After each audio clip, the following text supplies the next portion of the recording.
Hola, buenas noches. Mi nombre es María Angélica y yo les voy a hablar sobre dos músicos muy importantes que tuvo San Luis, que fue Julián Carrillo y Francisco González Bocanegra. Julián Carrillo descubrió la teoría del sonido 13 y Francisco González Bocanegra escribió el himno nacional. El himno nacional es considerado uno de los más hermosos del mundo. Después les voy a hablar un poquito acerca del traje típico de San Luis Potosí.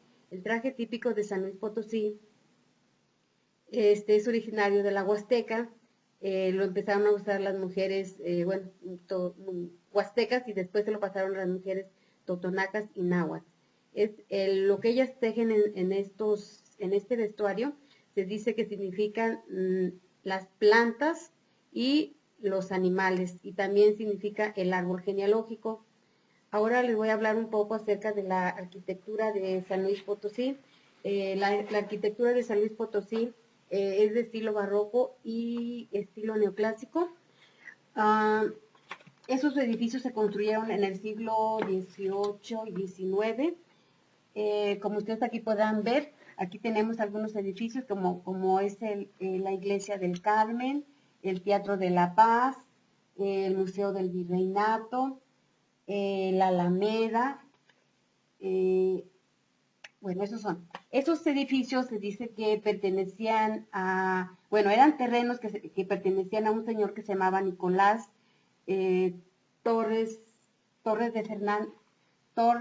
Nicolás Fernández Torres, y que él al morir dijo que quería que se construyera una iglesia, pero que las carmelitas descalzas se tenían que hacer cargo de todos estos edificios. Entonces, bueno, aquí, por ejemplo, podemos ver lo que es la Alameda. Se dice que la Alameda también era una huerta en aquellos tiempos y que pertenecía a las carmelitas descalzas. Entonces, como podemos ver, esos son algunos edificios muy importantes. Todos estos edificios tienen su historia. Aquí también tenemos algunas iglesias y San Luis realmente tiene muchos edificios. Nunca terminaremos de describirlos, ya que son demasiados los edificios. Eso sería todo y gracias. Es Andrea Ortiz y esta noche les voy a platicar un poco sobre 4 platillos típicos de la gastronomía potosina. El primero es originario de la Huasteca y su nombre es zacahuil. El zacahuil es básicamente un tamal que va relleno de carne de puerco o carne de pollo. Este tamal puede llegar a ser de 5 metros y va envuelto en cáscara de plátano. El segundo platillo es de la zona media y son los tacos rojos. Los tacos rojos son tortillas bañadas en salsa, no muy picante, rellenas de pollo o de queso.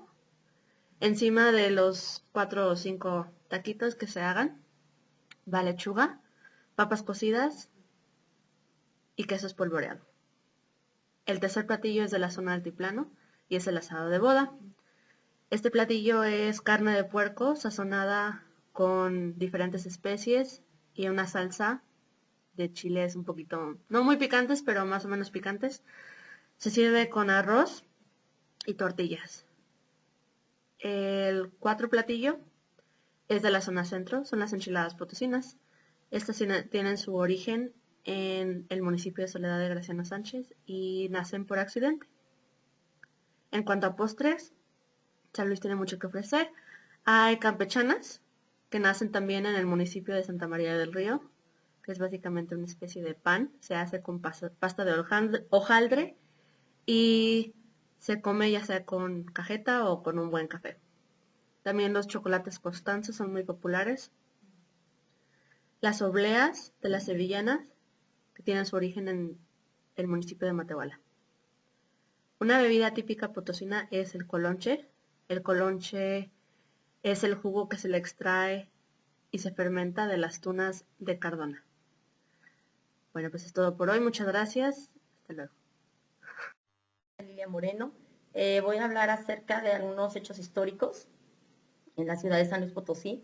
Quiero empezar diciendo que la ciudad de San Luis Potosí el nombre es debido al rey San Luis de Francia y a las famosas minas del Potosí, de Bolivia, muy similares a las minas de San Pedro, muy famosas aquí en San Luis.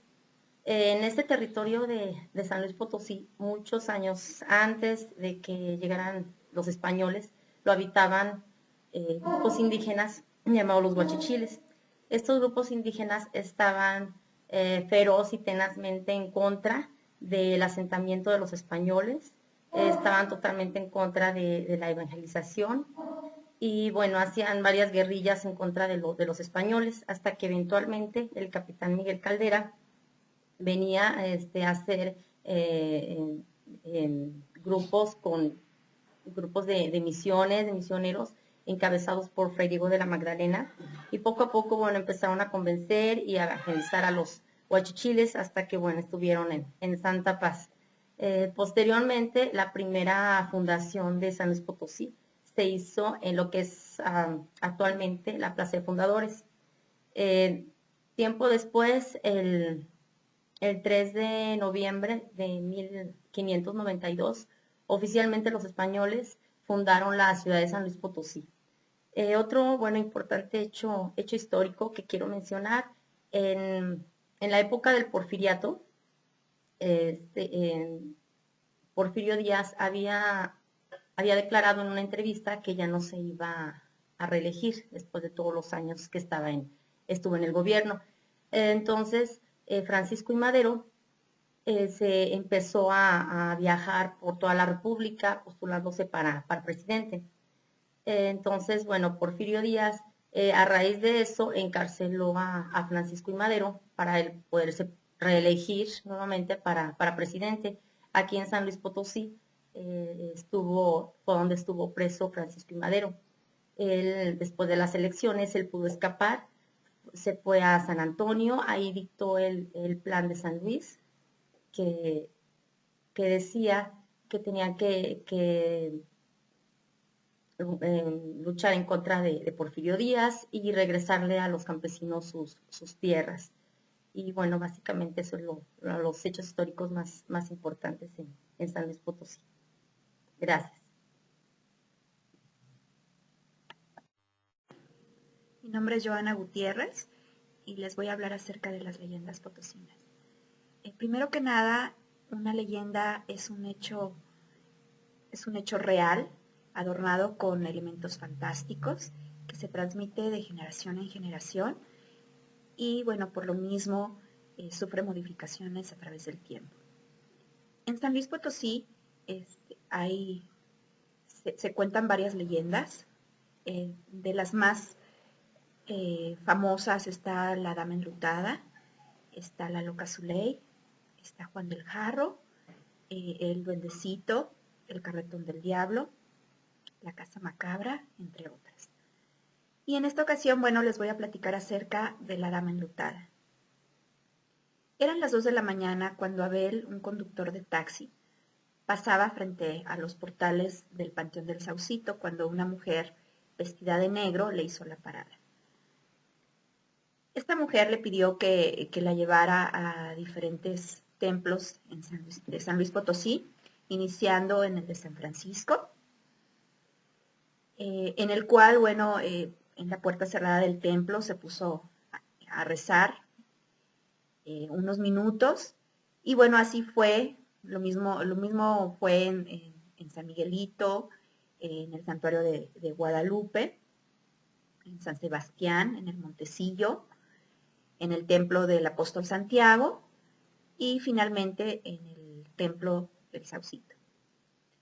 Después le pidió que la llevara nuevamente al panteón, a la entrada al portal del Panteón del Saucito, donde pues le confesó que no traía dinero. Abel, bueno, estaba muy fatigado, a pesar de que estaba molesto, aceptó lo que ella le pidió que al día siguiente fuera con su hermano, el licenciado Palomares, y le llevara un recado con una medalla de oro. Y bueno, pues al siguiente día hizo lo que ella le indicó.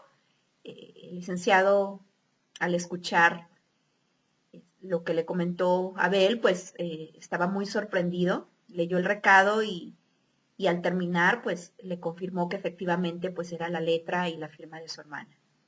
Pero pues le comentó que era su obligación informarle que su hermana había muerto 2 meses antes.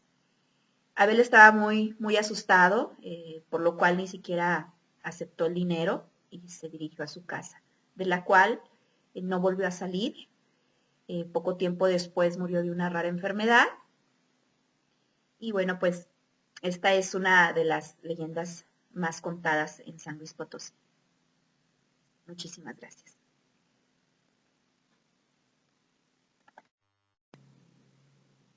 Como hemos podido observar, México tiene innumerables joyas culturales. Una de ellas es San Luis Potosí. El estado está dividido en 4 regiones. Está conformado por 58 municipios. Una de las 4 regiones es la zona huasteca.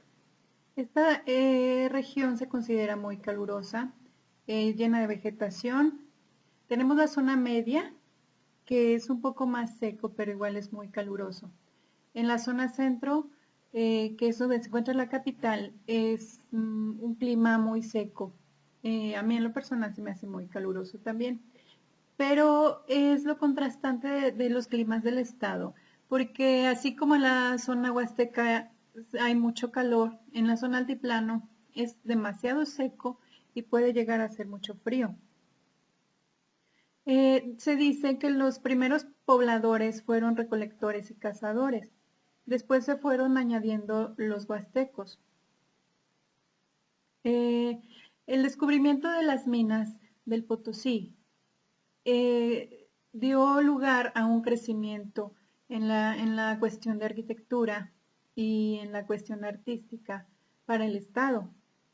Eso le dio un auge muy grande porque empezaron a explotar las minas y fue creciendo mucho el estado. Es muy rico. En las etnias que tenemos aún en el estado se encuentran los huastecos, que como su nombre lo dice habitan en la zona huasteca. Los pames, ellos habitan en la región de la zona media. Y los huachichiles que están en el altiplano. Pero mis compañeras ya les ampliarán la información acerca de las etnias y las lenguas que se hablan todavía en nuestros días en el estado de San Luis Potosí. Muchas gracias. Sandra Álvarez, voy a hablar sobre 4 lugares turísticos dentro de San Luis Potosí. Uno de ellos, el primero es el Cerro de San Pedro. En 1591, en aquel entonces habitado por huachichiles, con ayuda de Fra Diego de la Magdalena, el capitán Miguel Caldera llegó a extraer el oro del Cerro de San Pedro. Se batalló mucho porque los huachichiles estaban en contra de que los españoles llegaran a nuestra ciudad. Al final de cuentas sí lograron extraer oro, también encontraron cobre, magnesio, plomo y mercurio. Actualmente el Cerro de San Pedro está habitado por 120 personas. Después de esto quisiera hablar sobre el centro histórico. Es una de las partes más antiguas que existen en nuestra ciudad. Nuestra ciudad se empezó a nacer alrededor de lo que ahora es la Plaza Fundadores, en 1592, un año después de que fue encontrado oro en el Cerro de San Pedro. Muchas personas se fueron a vivir a lo que ahora es nuestra ciudad. En 1863, Benito Juárez declaró la ciudad como capital y en el 2010 fue declarado Patrimonio Mundial de la Humanidad, el centro histórico. Después me gustaría hablar del Centro de las Artes. Se construyó en 1884 y en 1999, hasta 1999 funcionó como centro penitenciario. Actualmente ya funciona como un centro recreativo para promover la cultura, ciencias y las artes. Su diseño tiene rasgos europeos y su construcción estuvo a cargo del arquitecto Carlos Suárez Fiallo. Se dice que aquí, bueno, de hecho aquí estuvo encarcelado en el tiempo de Porfiriato, estuvo encarcelado Francisco I. Madero, logró escapar, huir de la cárcel, y también estuvo Salvador Nava aquí preso. Otro de los lugares de los que me gustaría hablar es el Museo Internacional El Laberinto de las Ciencias y las Artes, perdón. Este lugar se construyó en el 2008 con casi 300 millones de pesos para la elaboración de este edificio. Sirve actualmente para la divulgación de ciencia, arte y tecnología, y su arquitectura estuvo a cargo de Ricardo Legorreta y Víctor Legorreta, su hijo. También participaron otros arquitectos, pero la influencia más grande y más notoria fue de Ricardo Legorreta. Él actualmente ya no está, falleció. Y este lugar es importante también mencionar que todos sus rincones y toda su estructura está específicamente colocada para aprovechar la luz, y también cuenta con un observatorio, es el más grande de la ciudad. Y eso sería todo, son los 4 lugares que a mí en lo personal se me hacen súper fascinantes y importantes. Muchas gracias.